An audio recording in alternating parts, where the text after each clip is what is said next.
Bonjour à toutes et à tous et bienvenue dans cette nouvelle vidéo, la vidéo top de mes lectures 2022. Qu'est-ce que j'ai lu de mieux cette année? Qu'est-ce que j'ai préféré? Surtout parce que tout est subjectif, évidemment, selon mes propres goûts. J'ai fait le top 10 de mes 10 lectures, des 10 lectures que j'ai préféré lire cette année.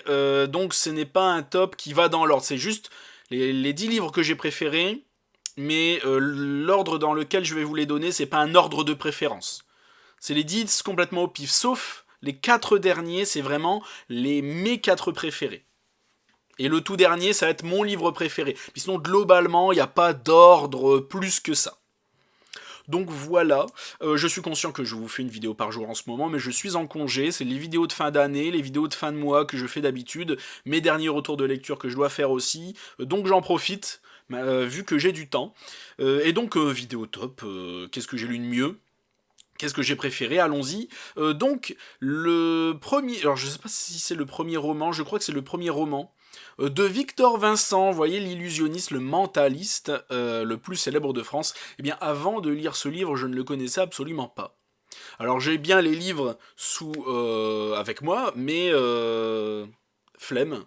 Et j'ai préféré le faire apparaître comme ça. Je trouve ça beaucoup mieux. Et donc, oui, j'ai vraiment bien aimé. J'en attendais pas grand-chose. Je l'ai lu parce que c'était la grosse actualité du mois qui m'a le plus parlé à ce moment-là. Et pour être honnête, j'en attendais rien. Mais rien. Rien du tout. Je pensais même en dire du mal. J'étais parti très négatif sur ce livre. Je me dis, ça va être du brin. Ok, c'est le livre qui m'a le plus parlé, mais bon. Bon, après, si je l'ai lu, si je l'ai pris quand même, c'est que l'histoire m'a un petit peu titillé, comme on dit, a éveillé mon intérêt. Je me suis dit, vas-y, il y a du potentiel, mais j'étais vraiment pas parti gagnant. Et c'était la grosse surprise parce que j'ai vraiment bien aimé l'histoire de cet illusionniste là. De ce gamin qui veut réussir à être illusionniste. Il y arrive, il devient le plus gros illusionniste. Je sais plus si c'est de France ou du monde. Enfin bref, et qui se fait alpaguer par lui-même encore par un apprenti et qui le prend comme apprenti. Et là, l'histoire qui va se dérouler va être assez prenante, effrayante, glaçante. Ça doit révéler certainement le monde du spectacle tel qu'il est réellement. Si c'est ça, bah c'est pas reluisant. Donc c'était vraiment très bien. Quelques petites illusions qui sont expliquées. Le côté psychologique est vraiment très cool. Sexe, drogue et illusion, comme on dit, non, c'était vraiment très bien écrit. Il l'a vraiment bien écrit lui-même. De toute façon, je lui ai posé la question, il m'a répondu. Il m'a dit oui, oui, c'est moi qui l'ai écrit, j'ai pas engagé quelqu'un pour le faire, comme peuvent le faire certaines célébrités. Et non, non, c'est vraiment très bien, quoi. Les coulisses des stars parfois peuvent être vraiment très effrayantes. Et je vous conseille vraiment cette lecture. Laissez une chance à Victor Vincent parce qu'en tant que romancier, il est là, il est présent, il n'a pas son pareil. Et voilà, achetez-le parce que franchement, j'ai passé un très bon moment. J'ai un ami d'ailleurs que j'ai convaincu de lire et il n'a pas boudé son plaisir également. Au suivant, La Chambre des Morts de Franck Tillier. Alors après avoir lu Labyrinthe, bah, c'était en septembre je crois que je l'ai lu. Après avoir lu Labyrinthe, que je n'ai absolument pas aimé, je me suis dit on va reprendre Franck Tillier du début et on va reprendre ses premiers romans. Et j'avais La Chambre des Morts qui est son deuxième roman. Je me suis dit on va le reprendre à ses débuts, à ses grands moments, voir de quoi il est vraiment capable. Et j'ai vraiment bien aimé, c'était très cool. Alors, c'est un roman qui est sorti genre en 2004, un truc comme ça, je sais plus. Et en fait, il y a une grosse vibe les experts, parce qu'à l'époque, vous vous souvenez, c'était les experts, les experts Miami, les experts Los Angeles, les experts où tu veux, en Amérique. Et c'était une époque où on nous matraquait ces émissions là de police scientifique. Et donc je pense qu'il y a un petit peu c'est un petit peu inspiré parce que au début on nous fait plein d'explications scientifiques et comment on fait pour faire les relevés, du pourquoi du comment, de comment ça se passe exactement, et donc on nous matraque au début du roman de trucs de police scientifique comme ça. Là je me suis dit pouh, la vibe, les experts Miami qui est là, Horatio Kane dans la place. Mais c'est un peu juste au début, ensuite l'enquête se déroule et j'ai vraiment bien aimé parce que plus le roman avance, plus ça devient gore, sombre, macabre, vraiment macabre, c'est le mot. Et là, je n'ai pas envie de vous spoiler, mais le thème de ce roman, je dis du méchant pour englober, voilà, pour pas donner le coupable, mais vraiment le thème, la façon de faire du méchant est vraiment cool. J'ai vraiment bien aimé la façon dont c'est abordé. C'est cette course contre la montre aussi à la fois. En plus, ça se passe, j'allais dire par chez moi, c'est un peu loin de chez moi. Ça se passe sur Lens, donc dans mon département en tout cas. Et vraiment, le côté terril, mine, est vraiment bien représenté, sans faire bouseux pour autant. Donc la ville de Lens est assez bien représentée, je trouve, entre Lens et Dunkerque. J'ai vraiment bien aimé. On se fait pas, les nordistes, pour une fois, ne se font pas passer pour des débiles, ça je l'ai apprécié. Le thème est cool, plus ça va, ça monte crescendo, c'est de plus en plus gore, on t'explique plein de détails et tout, c'est vraiment très cool. Donc je m'attendais pas à aimer autant. C'est une vraie grosse bonne surprise. Le suivant, eh ben, c'est Sorceleur. Donc, ça, par contre, j'y allais gagnant. Je savais que j'allais bien kiffer. C'est de la base, point de vue fantasy. C'est la base de la base, on va dire.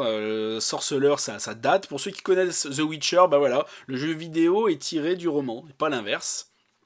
Et j'ai lu le tome 1, et c'est une suite de nouvelles, en fait. Je sais plus combien il y en a, 6 je crois. Je sais plus. Et elles sont toutes vraiment très bien.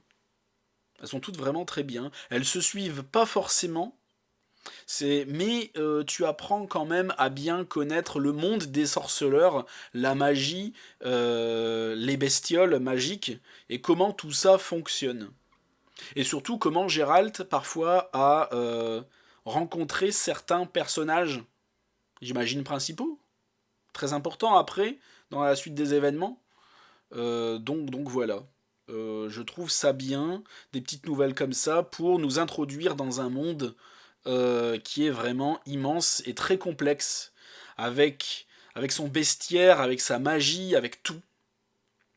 Et non, de A à Z, j'ai tout kiffé. C'était vraiment très bien. C'est de la pure fantaisie par contre qui tâche, il faut aimer. Je comprends qu'on puisse ne pas aimer ce format de nouvelle, cette narration, je comprends complètement. Mais il faut comprendre, à mon avis, pourquoi ça a été fait. Moi, je pense que c'est des mini-présentations d'événements, de lieux, de personnages, qui fait qu'ensuite, quand la grosse histoire va arriver, on puisse tout bien comprendre.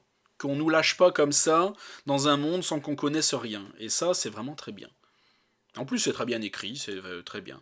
10 sur 10. Un SP d'un petit auteur que j'ai bien kiffé aussi, c'est Ex Libris de Isaac Demont, aux éditions Spinel. C'est marqué Spinel, oui, édition Spinel, je ne sais plus. GLP, je crois, édition, je ne sais plus de quelle maison d'édition. Là, c'est marqué Spinel, j'imagine que c'est ça. Parce que là, il est. Le dernier que j'ai lu, c'est Disloqué, c'était chez GLP. Je ne sais plus, je suis complètement perdu. De toute façon, je pense qu'il va regarder la vidéo. Corrige-moi en commentaire, fais ta pub, mon grand. N'hésite pas, tu es là pour ça. Et donc, il m'a proposé le SP sur Simplement Pro. Alors qu'il aurait pu venir me voir en DM, parce que je mords pas, et on s'était déjà parlé sur Instagram. Je comprends pas pourquoi il est venu sur Simplement Pro. Mais enfin bon, c'est pas grave, j'ai accepté avec plaisir. Et j'ai pas boudé mon plaisir, parce que franchement, c'était très bien. Le style d'écriture qu'il a est vraiment très classe dans ce roman. Ce que j'ai pas forcément retrouvé dans Disloqué. Mais là-dedans, c'est vraiment finement écrit, très bien écrit. Les personnages sont vraiment bien, la psychologie est vraiment bien.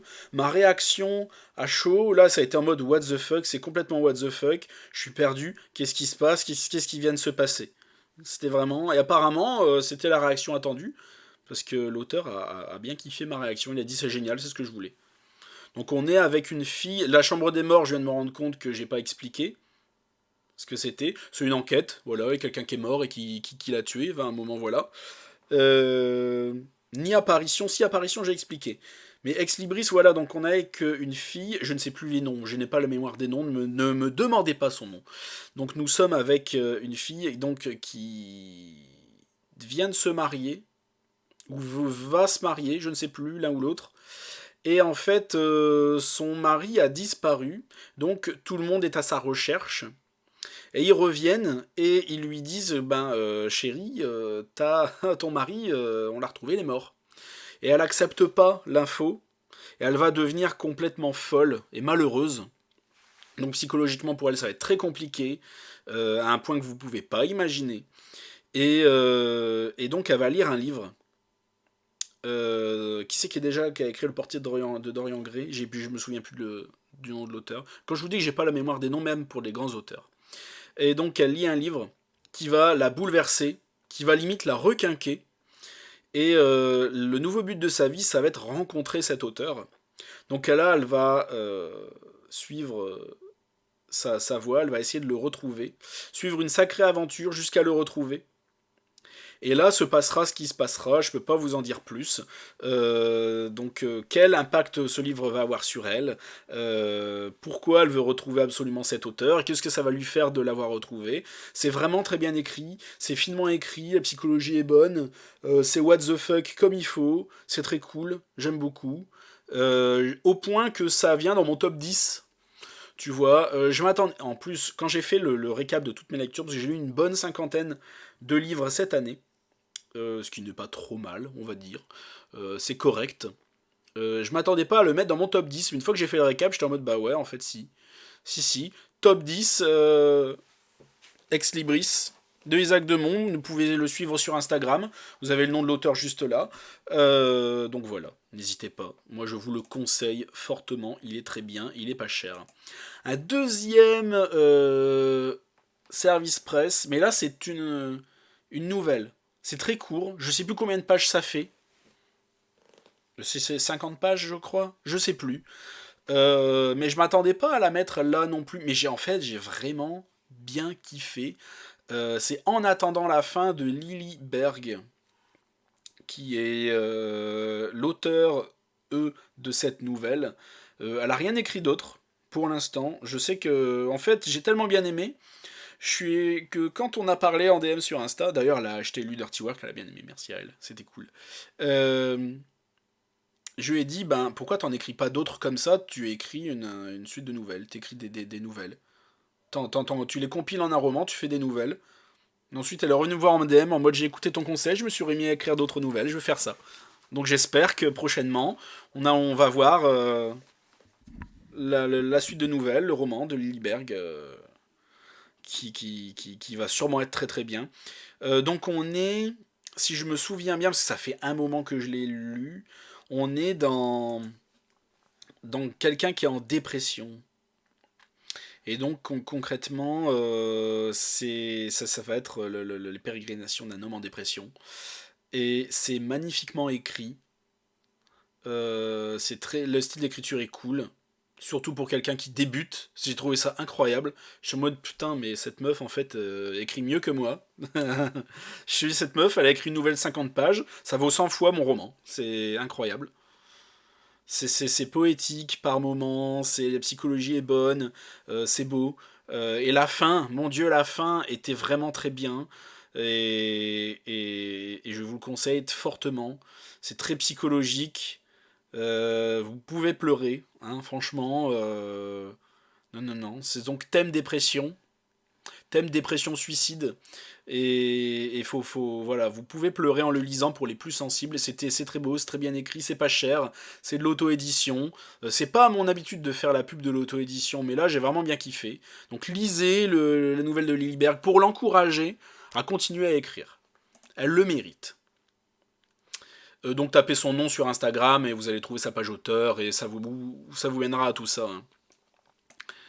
Juste avant mon top 4 officiel, les 4 romans que j'ai vraiment préféré lire cette année, La Constance du Prédateur de Maxime Chatham, qui est dans mon top 10, oui, parce que j'ai bien aimé. J'ai pas boudé mon plaisir en le lisant. Maxime Chatham revient à ce qu'il sait faire de mieux, c'est-à-dire les bons thrillers psychologiques, avec des tarés, avec une bonne grosse enquête qui tâche, voilà, avec du gore, avec tout ça, il sait faire. Et là, encore une fois, il le prouve, je trouve. Mais c'est pas non plus la grosse dinguerie de l'année, si tu veux. Alors, il y a un côté féministe, il y a un côté le féminisme pour les nuls qui est un peu relou, et d'ailleurs, je ne suis pas le seul à le penser, ni à l'avoir remarqué. Que j'ai trouvé un peu. Alors, évidemment, c'est très bien, c'est pas que c'est mal fait. Mais les intentions sont très bonnes, il n'y a aucun problème, j'ai aucun souci avec ça, ne me faites pas dire ce que je n'ai pas dit. Mais donc c'est un peu lourdeau quoi, c'est un petit peu voilà, c'est un petit peu poète poète, voilà, c'est un peu maladroit, c'est maladroit. Et mais c'est tout ce que c'est juste maladroit. À un moment je me dis putain il me prend pour un con ou quoi, enfin oui, à un moment voilà, parce que pour moi en fait une histoire qui est suffisamment bien racontée n'a pas à être aussi explicite dans son féminisme en fait. Je trouve que si l'histoire est assez bien racontée, elle parle d'elle-même et on comprend le propos. Et pour moi, dans l'histoire, le propos était assez clair. Parce qu'on est dans une enquête où en fait, il y a quelqu'un, je crois que c'est un photographe qui va faire des photos au fin fond d'une mine, parce qu'il aime l'urbex, et dans une des pièces de cette mine, il découvre un véritable charnier, parce qu'il y a des dizaines de cadavres de femmes qui sont là. Donc évidemment mortes depuis plus ou moins longtemps. C'est vraiment sur plusieurs dizaines d'années. Ça date des années 70 ou un truc comme ça. Et, euh, et donc voilà, donc c'est un charnier de femmes. Donc ce sont des femmes qui ont été violées et tuées. Et voilà le thème. Et je trouve que rien que ça, c'est suffisant comme féminisme en fait. Pas besoin du prologue, le féminisme pour les nuls au début. Je trouve que c'était un peu trop grossier. Mais enfin, on lui en veut pas. L'enquête est vraiment très cool. C'est évidemment un thriller enquête, alors thriller polar psychologique. C'est vraiment un truc de taré. C'est vraiment très bien renseigné, aussi bien du point de vue de la police, parce que nous retrouvons Ludivine Vanker. Et donc oui, c'est la suite de déjà 3 romans d'avant, mais vous pouvez le lire même si vous n'avez pas lu les autres. Parce que moi, je n'ai absolument pas lu ceux d'avant, aucun. Mais ça ne m'a pas empêché de tout comprendre et de tout apprécier. Il n'y a pas de problème. Il n'y a pas vraiment de continuité par rapport à avant. C'est une enquête qui a un début, un milieu, une fin, avec une enquêtrice qu'on peut apprendre à connaître. Là. Donc j'ai appris à connaître Ludivine Vanker dans cette histoire. Et personnage que j'apprécie, qui est cool, et qui a été muté, si j'ai bien compris, à un autre service, de genre des sciences du comportement, un truc comme ça. Donc c'est pour comprendre le comportement des serial killers, ou enfin des timbrés, qui tuent des gens. Et donc c'est très cool, c'est très approprié par rapport à l'enquête, parce que c'est une bonne idée d'avoir fait ça. Ça aurait été juste une enquête normale, le côté psychologique aurait pas été aussi fort. Donc c'est une bonne idée d'avoir fait ça de ce perso, je trouve. C'est plus cohérent. Et non, le côté, voilà, le côté taré va jusqu'au bout, le côté massacreur et violeur de femmes va jusqu'au bout, jusqu'au bout du bout. C'est choquant comme il faut, c'est gore comme il faut, mais c'est grand public en fait. C'est très gore grand public. Choquant grand public. Voilà. Ça va choquer la ménagère, mais ça choquera pas les gens qui ont l'habitude de lire de l'horrifique ou du thriller. Moi, ça m'a pas choqué plus que ça. Mais si vous n'avez pas l'habitude d'en lire, ou si vous kiffez Maxime Chatham, allez-y. Vous allez kiffer. Il revient à ce qu'il fait de mieux. J'ai bien aimé. Franchement, très bien. Alors, le Bureau des Affaires Occultes 2, le fantôme du vicaire, enfin la suite tant attendu, en tout cas que moi j'ai tant attendu du Bureau des Affaires Occultes, parce que évidemment le vicaire à la fin du 1 court toujours, c'est pour ça qu'il y a un 2 d'ailleurs, je vous apprends rien. Et donc une nouvelle enquête, et en parallèle, voilà, on est sur deux lignes, donc il y a l'enquête que va mener Valentin Verne, et en parallèle, il va continuer de courir après le vicaire. Donc on a ces deux choses-là qui se passent en même temps. Donc on est sur un bail occulte.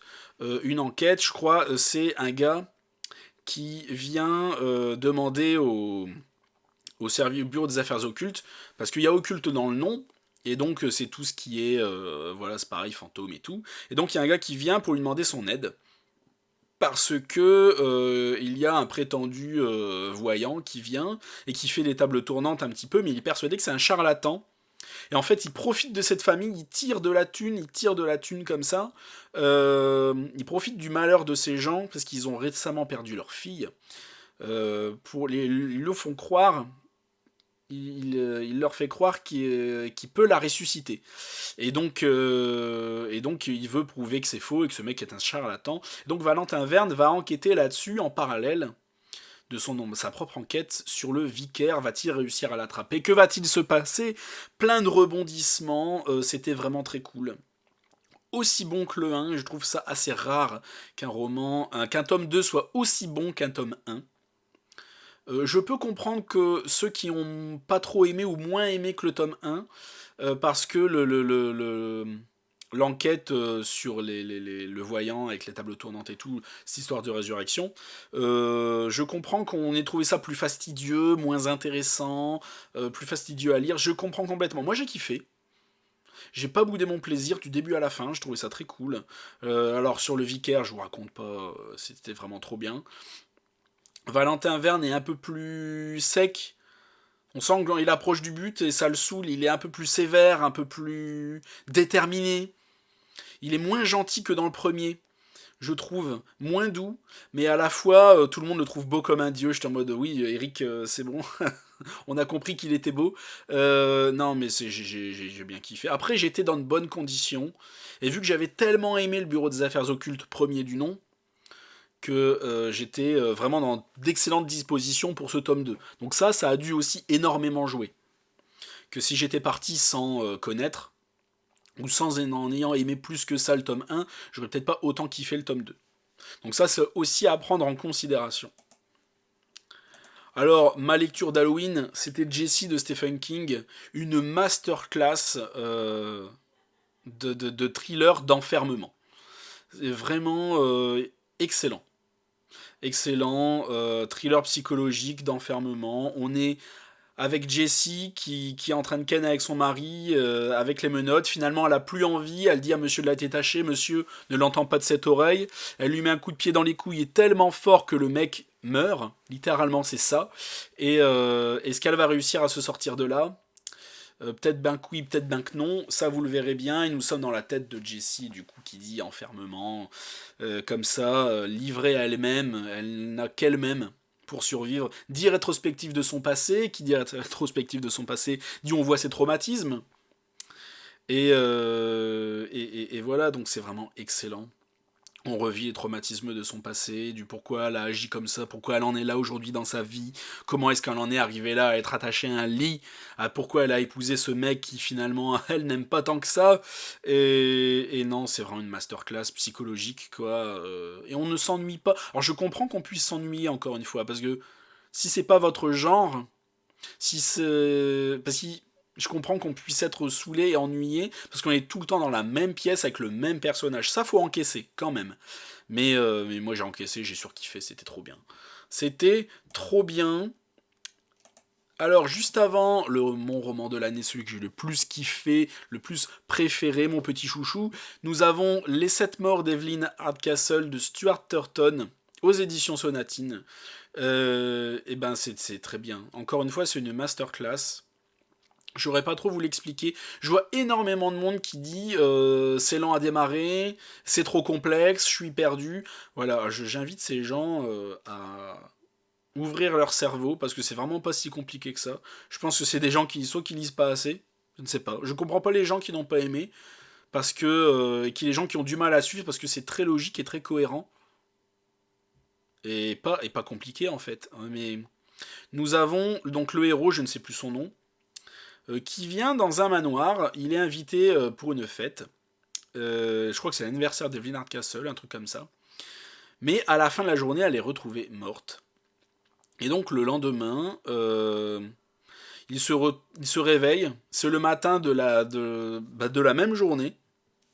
Le matin de la mort, du jour de la mort d'Evelyn Hardcastle.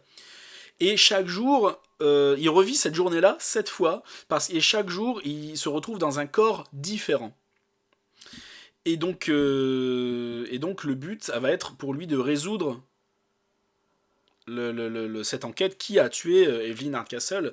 Et donc, en fait, il y a plein de convives dans le manoir à cette fête, et à chaque jour, il va se réveiller dans la peau d'un convive différent, qui ont chacun un physique différent, des façons de penser différentes.